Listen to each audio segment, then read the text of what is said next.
Hello everyone, welcome to my channel story time by MHK।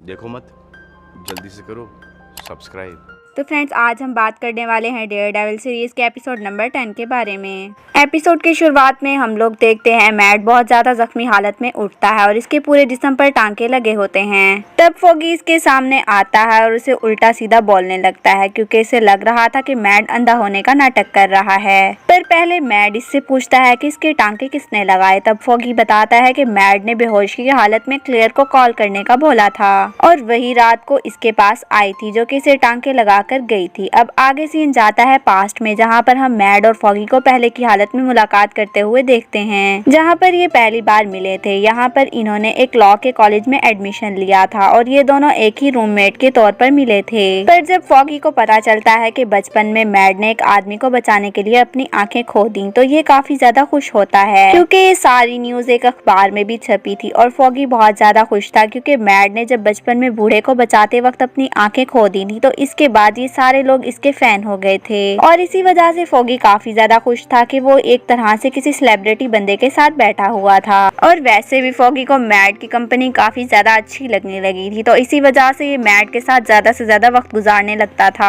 अब friends, present में हम लोग देख पाते हैं मैड को, जो कि फॉगी को हकीकत के कैसे इसे पावर मिलेगी बताता है। साथ ही ये विल्सन और नोबो के बारे में भी फॉगी को सब कुछ बताता है। पर फॉगी को काफी ज्यादा बुरा लग रहा था क्योंकि ये मैड का बेस्ट फ्रेंड था और अभी इसे इसके बारे में सारी सच्चाइयां नहीं पता थी। तभी इसी वक्त इसे कैरन का कॉल आता है जो कि इससे पूछती है कि आखिरकार ये कहाँ पर है। जवाब में फॉगी से बताता है कि ये मैड के घर पर है क्योंकि इस रात इसका एक्सीडेंट हो गया। ये सुनकर कैरन वहाँ पर आने लगती है और फॉगी इसे किसी तरह रोक लेता है, लेकिन फॉगी अभी मैड से काफी ज्यादा गुस्सा थी। वहीं हम लोग विल्सन को देखते हैं जो कि जाकर गाँव से मिलता है। अब इन लोगों की बातों से हम लोग ये जान पाते हैं कि गाँव को नोबो की मौत का काफी ज्यादा दुख है। साथ ही ये वेनिस्का की वजह से भी काफी ज्यादा गुस्से में आ रही थी क्योंकि इसकी वजह से विल्सन का नरम दिल हो गया था। और अब गाओ इसलिए विल्सन को बोलती है कि या तो वो वापस से पहले जैसा हो जाए, नहीं तो ये लोग विल्सन की जगह किसी और को चुनेंगे। इतना बोलकर ये यहाँ से चली जाती है और आगे हम लोग पेन को देखते हैं जो कि अपनी बीवी से मिलने आया था।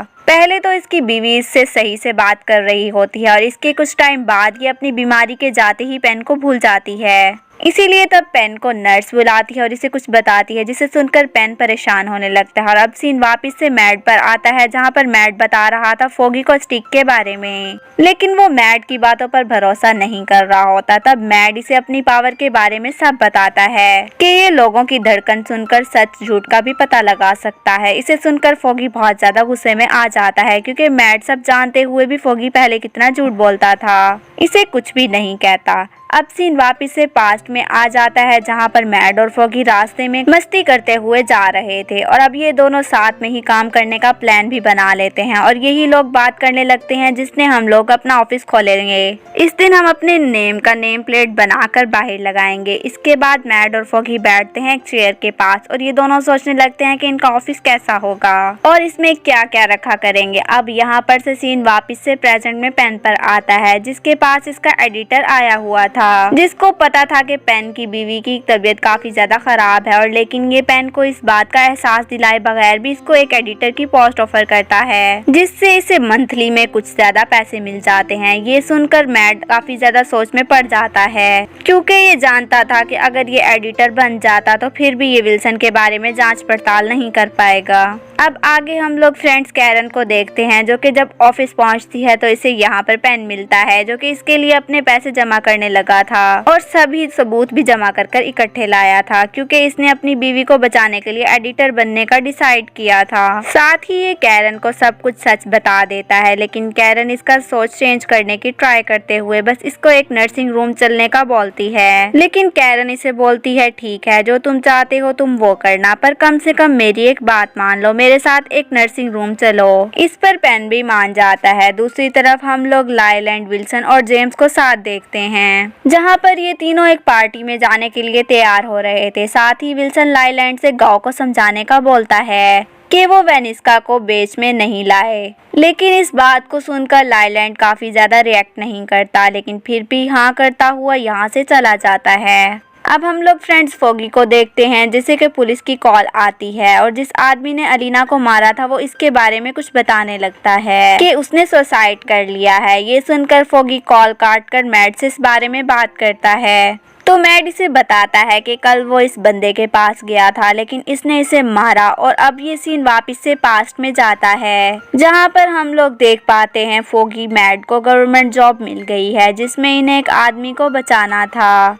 लेकिन मैड को इतनी पावर से पता चल जाता है कि वो आदमी झूठ बोल रहा है और इसने ही कत्ल किया है, साथ ही वो ही इस कत्ल का मास्टरमाइंड भी है और अब इसी वजह से फोगी से इस केस के बारे में मना कर देता है क्योंकि ये इन गलत कामों में नहीं पड़ना चाहता था। और अब ये दोनों अपना खुद का प्राइवेट लॉयर का काम चालू करने का डिसाइड करते हैं। अब फ्रेंड्स आगे हम लोग देख पाते हैं पेन और कैरन पहुंच जाते हैं नर्सिंग रूम में। जी फ्रेंड्स वही रूम जो इसके लिए कैरन जिद कर रही थी, जहां पर पेन को कैरन किसी से मिलवाना चाहती थी। दूसरी तरफ हम लोग मैड और फोगी को आपस में उलझते देख पाते हैं क्योंकि फोगी नहीं समझ पा रहा था कि मैड ऐसा क्यों बन गया है जबकि इसे सब की बात नॉर्मल होना चाहिए था, भले ही इसे ट्रेनिंग ही क्यों ना मिली हो। अब मैड इसे बताता है कि जब ये छोटा था तो इसे बहुत सारे एम्बुलेंस की आवाज़ सुनाई दिया करती थी जिससे इसे पता चला कि कितने लोगों को किसकी ज़रूरत है। फिर इसके बाद जब ये बड़ा हो गया